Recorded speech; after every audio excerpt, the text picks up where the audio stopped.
everyone, this is Paul. Welcome back to my channel, The Regular Paladin. Yes, you might be seeing me in a different position in my room because I did some relocating and I just, I've been cooped up in this room for a while, 3 months now, and I've been working on my two channels, stream and vlog. So I just needed a change of scenery, and pretty much going out of the house is not my option right now because I don't want to, and I'm an introvert. So those two work well hand in hand. So I just decided to change it up where I can, so giving myself a fresh start. And so now, from now on, I'll be talking from here, but I can change the positions whenever I want, and I'll showcase you guys some uh, part of my rooms. It's not that big. It's just I have different angles or whatever.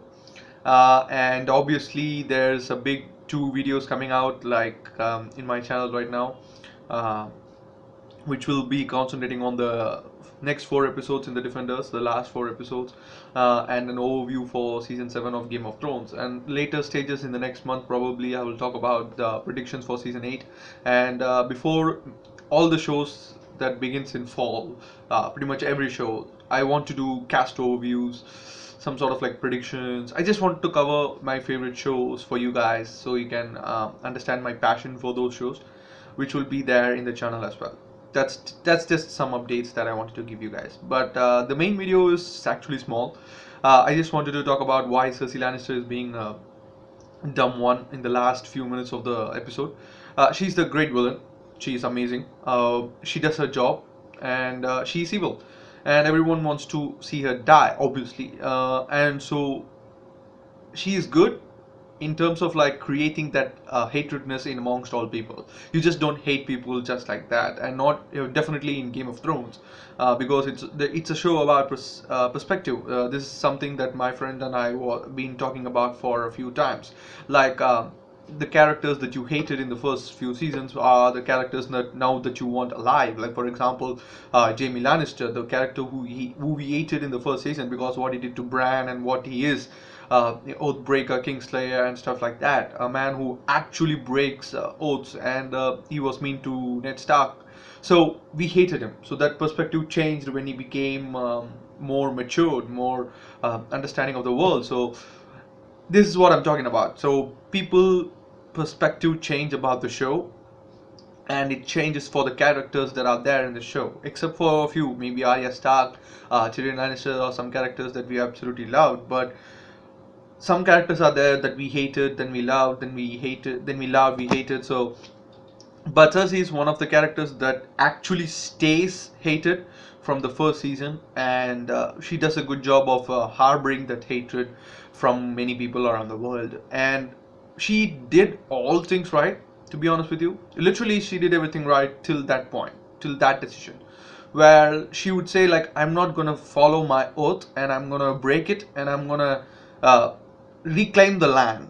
So Jamie would ask, how are you planning to do that? We have no more help, we have no more army left, we don't have strongest army left, so what are you going to do? And Cersei would say like, Euron Greyjoy didn't just leave the meeting for fun, he's going out for me, and he's going to pick up people, the mercenary army from Essos, and then he's going to bring them here. So this is a great plan, when the Northerners and the Daenerys army fight the dead, Cersei here will claim the lands that Daenerys took in the war, and when she comes back, she's going to always be weakened, and the weakened army will be faced with a mercenary army, and obviously the fight will go from then on. Obviously, the dragons are not questioned here, but it's just an ideology. She's just having the mindset like she can survive, she can defeat the dragons or whatever. Let's just let her live in that bubble. It doesn't matter for me. But my question comes out like, Tyrion has been overplayed or outmaneuvered in this season. I mean, till the end of this season, he was inactive. His decisions didn't affect the war room that much, and he made Daenerys question her loyalty. So he was pushed to that point. Now listen to me here. This is my theory. I haven't seen any Game of Thrones related videos or from fandom. I haven't seen. What if let me hear me out. What if Tyrion is a genius? He is a genius, obviously. We all know that, but we haven't been shown that in this season. So what if, like, he's the second most richest guy in the entire Game of Thrones world? That's a fact in the show, and what if, like, he obviously know people from Iron Bank, right? Look, so think about it. Like, he should have gotten the news that the Iron Bank is gonna side with Cersei after the mishaps in the, giving up the High Gardens. So he's not the one who takes loan by any means. No, he's the one who gives loan, and he controls the Iron Bank in some way or another. Now he gets this information even before Jaime arrives in Winterfell. Okay, Jaime is out of King's Landing, but he even before King's Landing, Jaime escaping King's Landing as an effect, Tyrion would know that Cersei has gone over her words, like Euron is going to Essos, or he's not going to say anything to anyone. Daenerys and Tyrion knows about this, not even Jon Snow, even after all the both sex, but he even doesn't know. So Daenerys would be like, okay, now this is going to be, she would even ask, like, do we have any clever plans, clever traps? But Tyrion would be silent, and now this is a perfect way to set a trap. Like, Euron Greyjoy would go there, he would pick up the army. Now Tyrion would know about all this, and boom, everything there would be destroyed by some sort of explosives or some sort of around surrounding armies or whatever, something.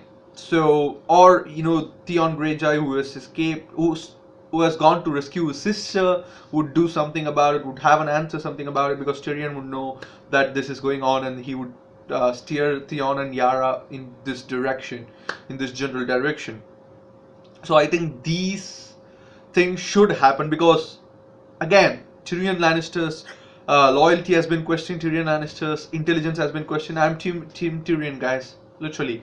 So I want Tyrion to do something that is out of the blue and out of the box, and I just want him to be a successful character in the show. And when it ends, everyone should remember Tyrion for a big commitment that he did for Daenerys, and this should be one of them, because eliminating Euron Greyjoy would be amazing, and destroying all his ships would be amazing, and killing off all the 20,000 members of the Essos mercenaries would be really good, because then Cersei would know that would be like a little nudge towards craziness. She's already crazy, don't get me wrong, but she's not over the edge yet. She's like still standing there at the edge, and it's like, alright, I'm just waiting here for the plot, and boom, all your mercenaries dead, Euron Greyjoy is dead, you don't have a navy anymore, Ironbank is not your support, Tyrion has all the keys. Pissed.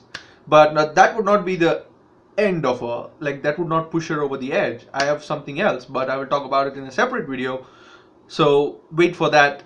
So what do you guys think about this one?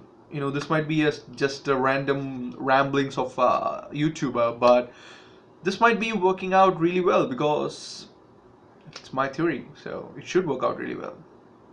It will work out really well, I hope. So hit that like button, guys, share the video with your friends and family, subscribe to the channel for everything that is movies, TV shows, for reactions, reviews, and theories like this one. Sometimes predictions, cast overview, and there are a lot of other ideas that are in the pipelines for the channel, so I will be making them soon for you guys to enjoy. And meanwhile, check out my other videos.